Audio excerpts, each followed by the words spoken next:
I am Dr. Ray Dykes, and this is the Personal Faith Program. In the last podcast, we talked about the loss of Jesus talk. Well, I want to do a little Jesus talk. Talk about reconnecting Jesus to God. Christianity speaks of being a part of the Judeo-Christian tradition. Christianity includes the Hebrew Bible and its scriptures. Christianity claims to be monotheistic, following the lead of Judaism. The words of the great Shema, Hear, O Israel, in Deuteronomy 6, Yahweh is our God, our only God. These words are absolute in Judaism and accepted as truth in Christianity. Clearly, Jews and Muslims see Christianity that it is not monotheistic and probably never has been. There are and there have been two distinct gods in the minds of the vast majority of Christians through the centuries, namely God and Jesus.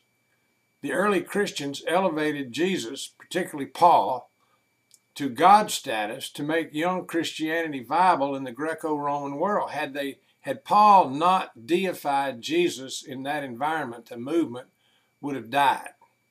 However, they eased the pain of Jewish Christians by creating the political doctrine of the Trinity.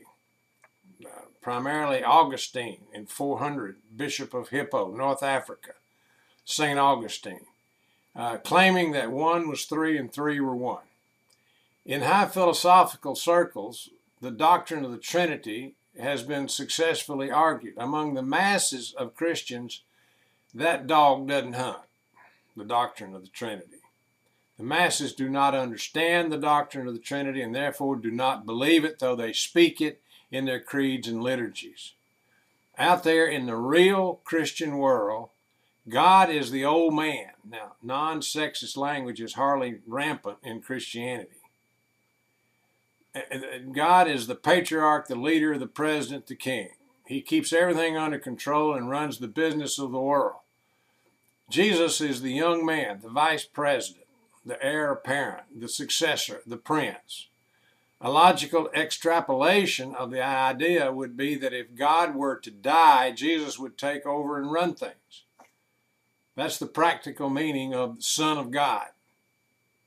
The management of the universe is in the hands of God and Son. There are two very distinct visual images of these two gods in the minds of the masses.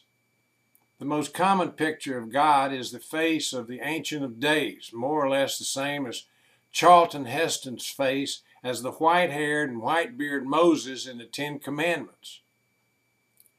The most common picture of Jesus is the crucifix, Jesus hanging on the cross. Another common picture is the pretty face with Caucasian features. For many Christians, each of these two gods has his own book. And I'm using he to talk about God because that's the way it is out there in the real world most of the time. God has the Old Testament. Jesus has the New Testament. Most Christians believe there are references to Jesus in the Old Testament and many references to God in the New Testament. A few Christian sect groups reject the Old Testament completely, like some churches of the Church of Christ, and deal only with the New Testament, acknowledging Jesus as their only God. The matter of the humanity and or divinity of Jesus has been a sticking point from the beginning. Let's seek to break the logjam with new categories and concepts. God is the one God. God is one God. There is no God other than God. God has manifested or revealed God to humankind in many forms. In one form, God is manifested as the creator of the universe. In another form, God is manifested as the wisdom of the spheres, Sophia in Greek, Chokmah in Hebrew. In another form, God is manifested as the life force of all living things, pneuma in Greek, spirit. In the form of Jesus, God is manifested as a human being, a Galilean stonemason part-time rabbi. This manifestation has a beginning and an end in real human time and history, but has eternal significance. This manifestation, Jesus, is seen most graphically in the picture of the crucifixion and the resurrection of Jesus.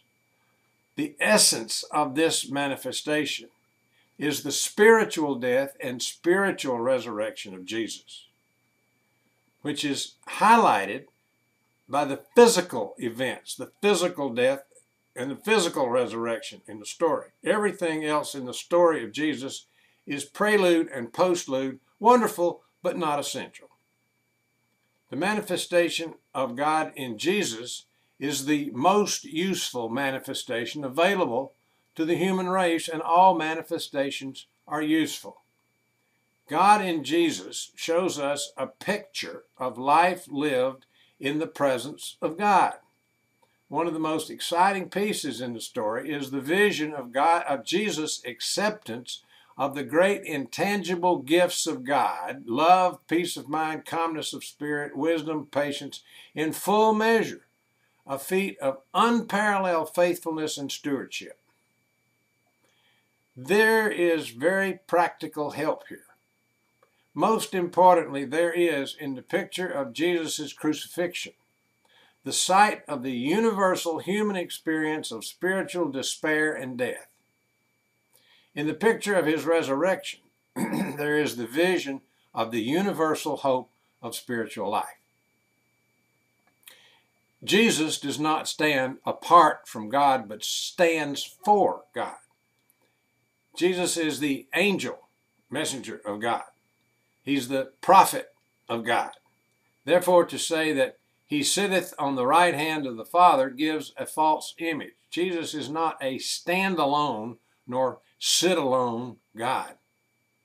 When the manifestation of God in Jesus was finished, it was finished. There have been other historical manifestations since then, notably the manifestation of God as power, energy, breath, Holy Spirit. Let us hope there are continuing manifestations of God in our time. Surely there are. Meanwhile, as always, there's only one God. I invite you to pursue the Personal Faith Program by looking at personalpastor.org and finding more information about the program there. Thanks for watching. See you next time.